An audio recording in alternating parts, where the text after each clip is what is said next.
Nagaa Waaqayyoo isiniif haa baay'atu. Jaalatamtoota fi hordoftoota koo YouTube chaanaalii Faaruu Miidiyaa jedhu jalatti kan argamtan nagaan koo qilleensa irra qaxxaamuree lafa mana isin jirtanitti isiniif haa baay'atu. Akkam jirtu nagaa keessanii? Anis obboleettiin keessan baay'ee nagaa kooti. Nagaa guutuun raafaatiin qaba. Nagaan ana bira jiru kun isin birallee akka jiraatu abdii fi amantii guutuun qaba. Akkam jirtu nagaa keessanii miti? Waaqayyoof galanni guddaan haa ta'u. Inni nagaa nuuf kennee nagaatti nu eege haalota hundumaa keessatti nu wajjiniin ta'ee galata ulfina guddaa haa fudhatu.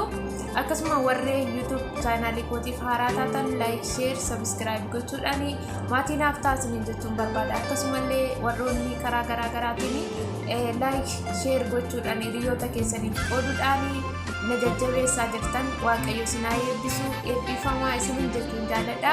Egaa dhaloota akkasii qabaatu kootti baay'isee Waaqayyootiin illee nan galateeffadha. Ittiinis nan boona. Waaqayyo hunduma keessan haa eebbisu, eebbifamaa isiniin jechuun jaalladha. Egaa akkuma yeroo darbee walaloo gabaabduu isinii waraabeen ture jechuudha. Egaa walaloo sanattis immoo itti eebbifamtan jedhee abdiifamantii guutuu Waaqayyo biraatiin qaba. Waaqayyo hunduma keessan haa eebbisu karaa garaagaraatiin share naa gochuudhaan karaa hundumatti iyyuu na bira dhaabachaa jirtanii Waaqayyo isin haa eebbisu, eebbifamaa isiniin jechuun barbaada. Gatiin keessan na biratti guddaadha. Waaqayyo biratti immoo kana caalee argamaa gatiin keessa Waaqayyo bira argattu iddoo olaanaa iddoo guddaa isinii qaba. Isinii nan jedha hundumti keessaniyyuu ammallee like share gochuu hin dagatinaadha. Akkasumallee viidiyoon gadhiifamu yeroo hundumaa akka dafee isin bira ga'u yoo barbaadanii subscribe gootanii qulfii bilbila ishii ol irra kaawwattu jechuudha. Yeroo hundumaayyuu viidiyoon gadi lakkifamu akka daddafee isin bira qaqqabuuf isinii nan jedha. Waaqayyo isin haa eebbisu. Egaa Waaqayyo nu gargaare.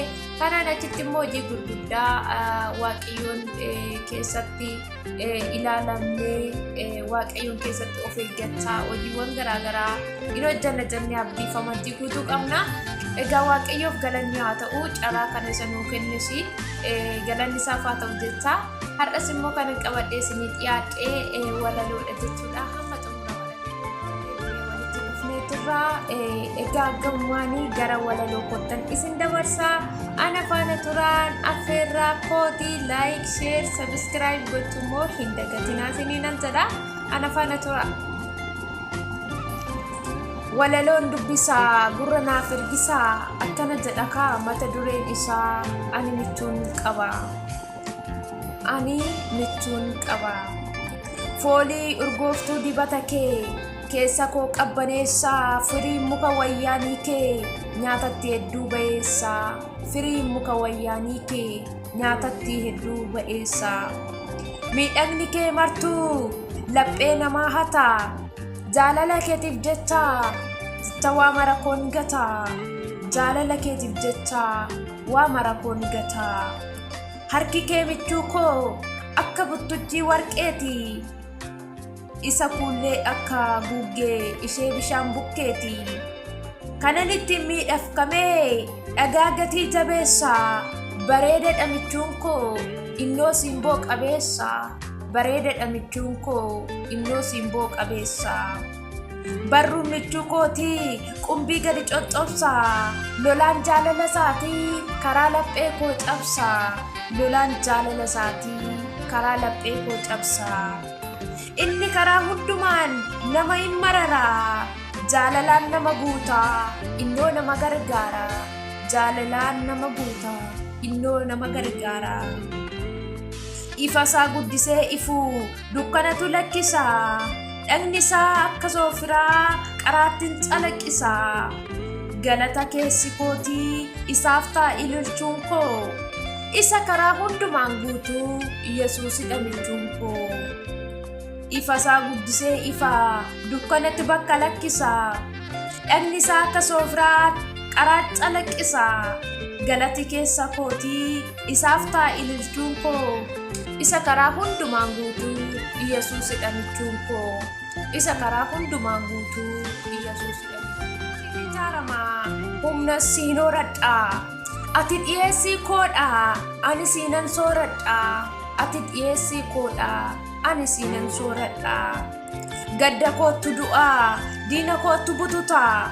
fooliin urgooftuu kee gammachuun na guuta fooliin urgooftuu kee gammachuun na guuta ifa ulfina waaqayyoo isa guddisee ifu suuraaf ayyaana isaa kan akka jirutti hafu suuraaf ayyaana isaa kan akka jirutti hafu meetiidha anaaf mi'a gatii guddaa qabu utubaaf dagaleen koosiidha kanaaf hangufadheen cabu warqee meetiidha anaaf mi'a gatii guddaa qabu utubaaf dagaleen koosiidha kanaaf hangufadhee hin cabu utubaaf dagaleen koosiidha kanaaf hangufadhee hin cabu barii obboroodhanan dhufa fuula kee duratti dhiyaadha kattaa kee keessaan dhugaa firii muka keetii nyaadha ani hundaa caalchistee dursitee na foo'atte ishii dadhabduu humna keen jabeessite jaalalli kee addaa